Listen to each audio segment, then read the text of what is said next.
Oh, there we go. That's terrible.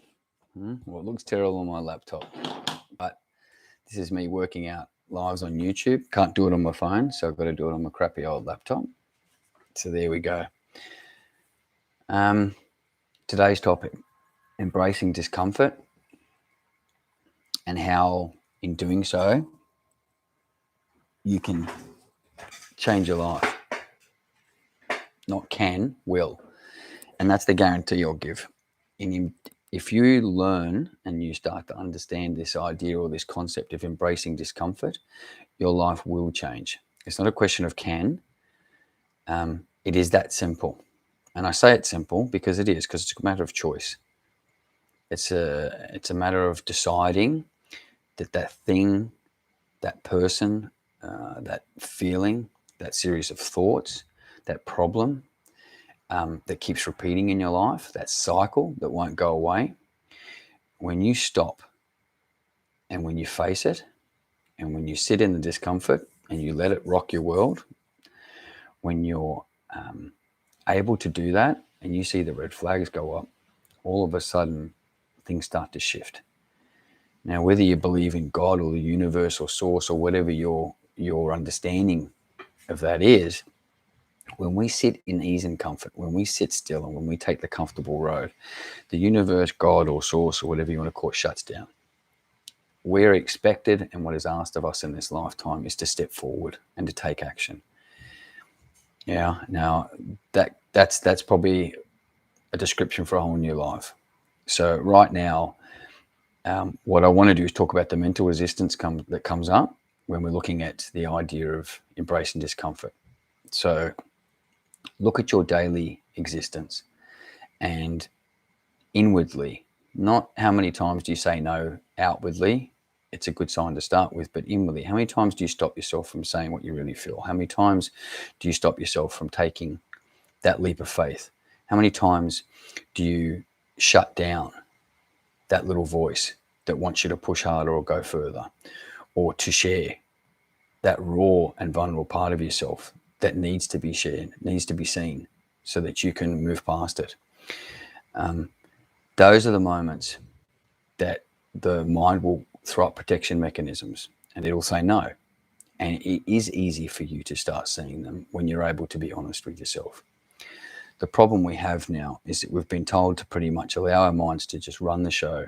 We ignore what it does and we just float along every day without any real connection to what those thoughts are doing and the decisions they're making. And we just throw our arms in the air and say it's fate.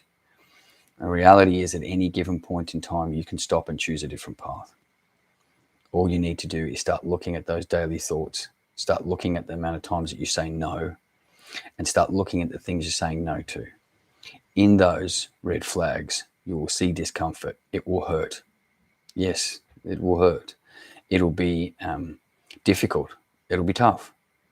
If you want something magical in this life, if you want something incredible, you have to push through. There isn't a successful person or an influential person on the face of this planet who has not had to do exactly the same thing. No one came down and gave it to them easy. If you want magic, you've got to push through the tough stuff. And I'm a walking example of that.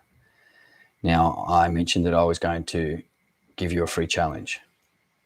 And I'm going to, because I've watched this one personally change my life many, many times when I've allowed myself to slip into ease and comfort and think that everything is okay the way it is, that I can just follow along the same path as those around me, which is lovely because I don't have to think and I don't have to create and I don't have to help anyone. But it's not what I was put here for. It's not what any of us were put here for. What do I do?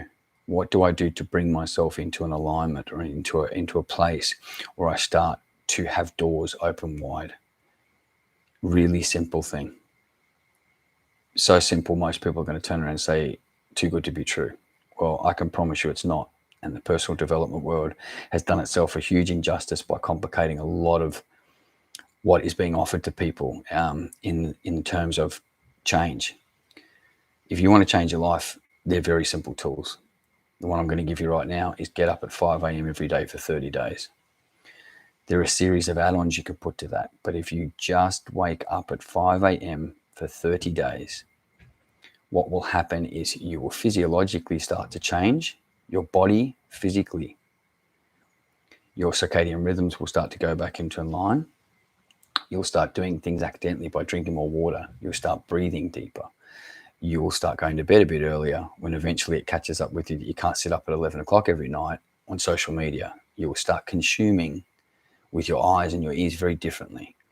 Yeah, this is just a byproduct of being up at that time in the morning, which is when we're supposed to be awake. Now, I know people are going to say, well, it's dark here. Oh, it doesn't matter whether it's the middle of winter or summer for me, 5 o'clock, and even earlier at some times of the year.